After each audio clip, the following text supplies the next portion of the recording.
정치검찰 조작기소 의혹 규명을 위한 특검법을 두고 정치권 충돌이 이어지고 있습니다.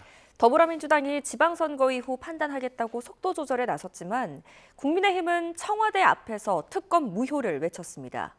27일 남은 6.3 지방선거 상황까지 국회 취재기자 연결해서 알아보겠습니다. 황보혜경 기자. 네, 국회입니다. 네, 우선 조작기소 특검법을 둘러싼 여야 분위기부터 전해주시죠. 네, 연임에 성공한 민주당 한병도 원내대표 어제 취임 일성으로 특검법 즉각 처리에 제동을 걸었습니다. 선거에 악재가 될 수 있다는 당내 우려가 커지자 처리 시기를 지방선거 뒤로 미루기로 한 건데요. 오늘 아침 원내지도부 공개회의에선 특검법 관련 언급이 한마디도 나오지 않았습니다.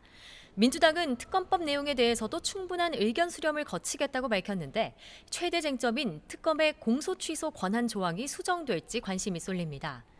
반면 국민의힘은 특검법을 고리로 대여 공세 수위를 높이며 보수 결집을 도모하고 있습니다. 오늘 오전 청와대 앞에서 최고위원회의를 열고 특검법 원천 무효를 촉구했는데요. 장동혁 대표는 이 대통령은 오로지 감옥에 가지 않겠다는 생각뿐이라며 그러니 특검을 임명해 범죄를 지우려 한다고 맹비난했습니다. 네, 6.3 지방선거와 함께 치러지는 국회의원 재보궐선거 상황도 알아보죠.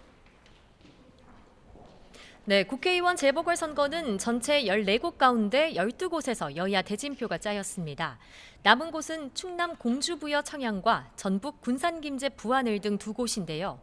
특히 공주부여 청양은 정진석 전 대통령 비서실장 공천 여부에 관심이 집중되고 있습니다. 국민의힘은 오늘 오후 윤리위를 열어 정 전 실장 기소가 정치 탄압에 해당하는지 판단합니다. 탄압으로 인정되면 예외가 적용돼 경선 참여길이 열리고 이후 공관위가 경선 등 공천 여부를 논의할 예정입니다. 양당 모두 내부 잡음도 이어지고 있습니다. 대리비 지급 논란으로 민주당에서 제명된 김관영 전북지사는 무소속 출마를 선언했고 정청래 지도부의 불공정 문제를 제기하며 당 공천장이 아닌 도민 판단을 받겠다고 밝혔습니다. 국민의힘은 부산 북구갑에 무소속 한동훈 후보를 공개 지원한 친한계 의원들 징계 가능성을 시사해 또다시 분열 양상입니다. 공교롭게도 오는 10일 국민의힘 박민식 후보와 한동훈 후보 개소식이 겹친 가운데 의원들의 행보를 두고도 진통이 예상됩니다.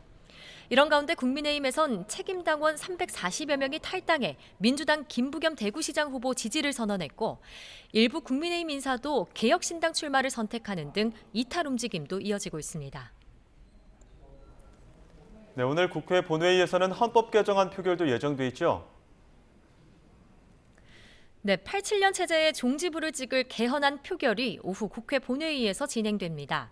비상계엄에 대한 국회 통제권을 강화하고 부마 민주항쟁과 5.18 민주화운동 정신을 헌법 전문에 넣는 내용이 핵심입니다.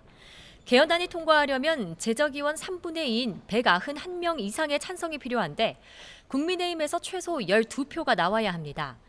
국민의힘은 결국 장기 독재로 가기 위한 이재명 정권 독재 개헌이라고 반대하고 있어 표결 자체에 불참할 가능성도 제기됩니다.